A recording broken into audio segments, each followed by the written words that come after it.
My story begins one day in May of 1988. I'm a little bit nervous. I'm going to find my way, so stick with me.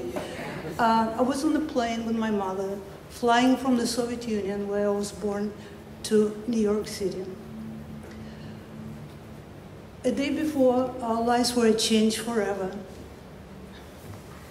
Sorry. Our citizenships were taken away, our passports were taken away, and the doors to the only country I knew were closed forever. I'm sorry, it's a very emotional story, so sorry about it. And my life was packed into 2 suitcases and remembered in 10 photographs we were allowed to take with us. We were flying on a plane to a new country which I didn't know much about. I was afraid, I was nervous and a little bit excited. I left my life behind, I left my home behind, I left my language behind, and my friends. We landed in New York, and the person who was supposed to pick us up from the airport was running very, very late. We were standing in a huge terminal, surrounded by many, many people, and I was surprised to see so many different people. I was surprised to hear so many different languages spoken.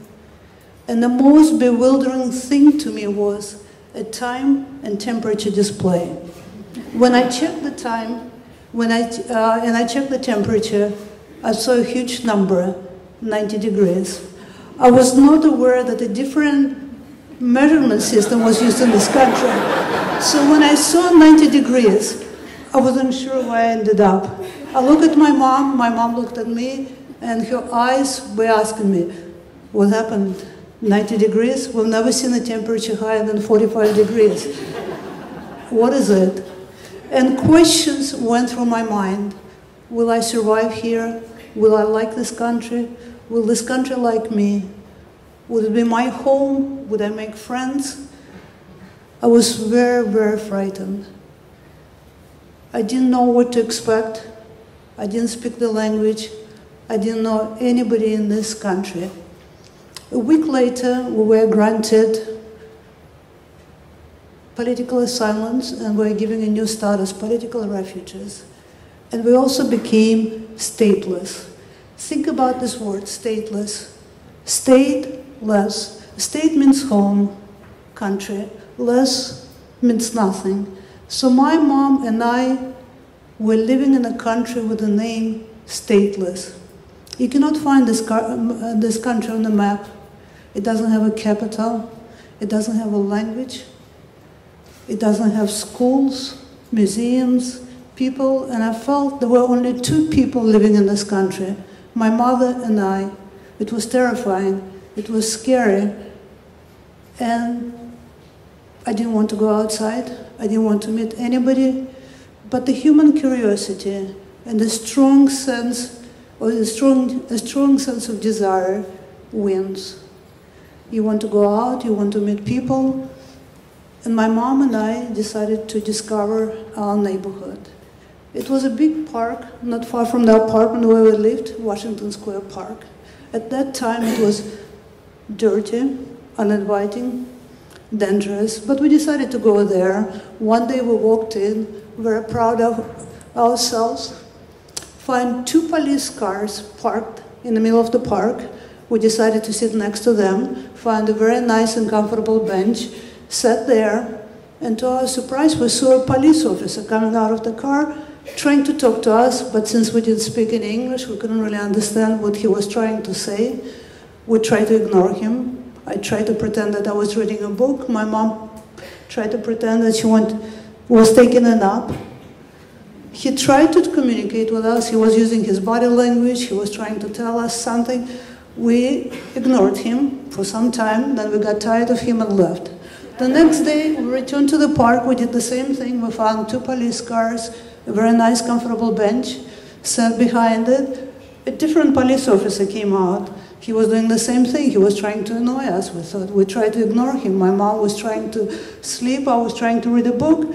He got tired of us, got back into the police car, kept an eye on us. We kept an eye on him, and then we went back home. The 3rd day, when we come back, they were prepared. 3 police officers were standing next to police cars But one of them was able to communicate in Russian. And he told us, well, there's a reason why there are 2 police cars parked in the park. Because it's a very dangerous place. It's very unsafe and unwise for you to be here. I'll take you to a different part of the park. He walked with us to a different bench, put us there, wished us a nice day, and left. I looked around. I saw an older woman sitting next to me, and seeing her made me cry. Real cry, when you really, really, really cry and you cannot control it. I felt sorry for myself. I felt sorry because I felt that I was living in this country named stateless, alone with my mother and nobody else. I cried and I cried. Then I heard a very kind voice which said something to me. I couldn't understand what it was saying, but I heard it was kind and gentle. I looked at the voice and I saw an older woman trying to talk to me. It made me cry even harder. I didn't want to talk to her. I didn't want to hear her voice. She said something else, and then she put her hand on the top of my hand. It was a very hot day. She was wearing a sleeveless dress. I looked at her hand, and on the lower arm I saw tattooed numbers. It doesn't matter how old you are. It doesn't matter in what country you're born. It doesn't matter what kind of language you speak. You know the meaning of numbers. I was looking at them. She looked at me. And she told me, hello, my name is Gloria. What is your name? Ella. What a beautiful name. Nice to meet you. She pointed at me and she told me, a friend. She pointed at herself. She said, a friend. She pointed at both of us and she said, friends. I kept on looking at her hand, looking at the numbers, and then she told me 2 words that nobody ever wanted to hear. Concentration camp.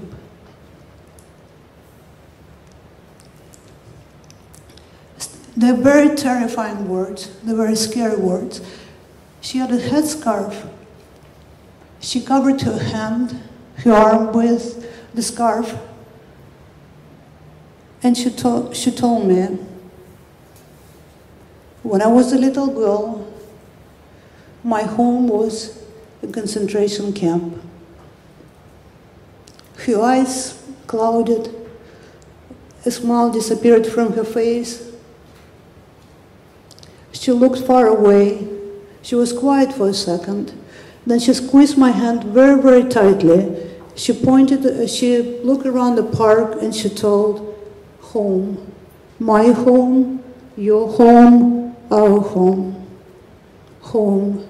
I wanted to have home. She took a notepad and a pencil, which I had in my purse, and she drew tears, crossed them out, and wrote no. Then she drew a smile, and she wrote yes. They were my first English words. Tears, no, smile, yes. She smiled at me. She held my hand tightly. And she told me we're friends. That day when I went home, I took a notepad and I wrote, Gloria, my name is Gloria. What is your name? Ella, my name is Ella. Tears, no. Smile, yes. They're my first English sentences and phrases I learned. Then I wrote concentration camp. I crossed it out. I drew a picture of Gloria, and I wrote friend, friends. Next day, I came back to the park. She was waiting for me on the bench.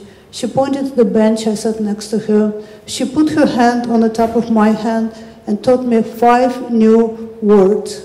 I come back many, many times to the park. Many times I sat next to her, and every single time when I sat next to her, she would put a hand on the top of my hand, her hand on the top of my hand, and teach me new words. First, they were very simple words: park, tree, flower, sky. Then they became more complex words as college, lesson, work, wonderful, proud. We became pretty good friends. Many months later, I asked her, why did you talk to me?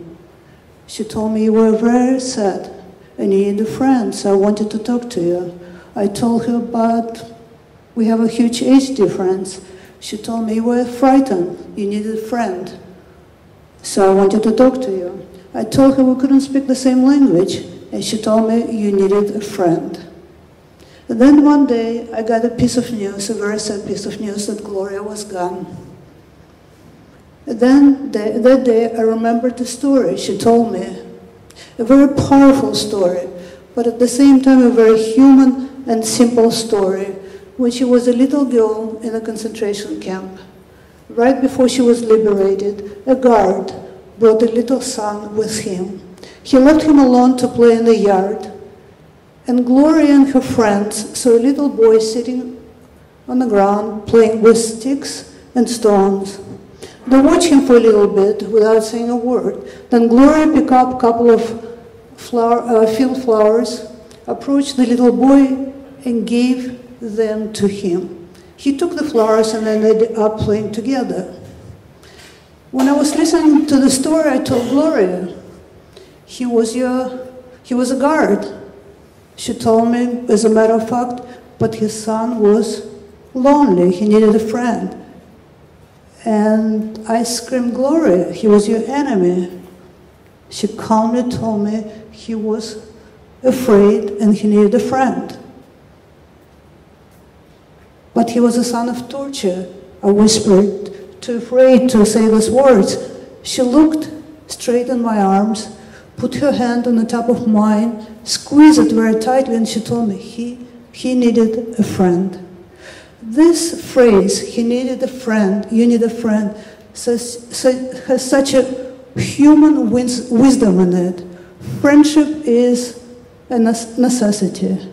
Friendship brings equality. Equality brings gravity. We need gravity to stand on this earth as human beings. We need gravity to understand and accept differences. Gravity brings balance. We need balance to appreciate our uniqueness,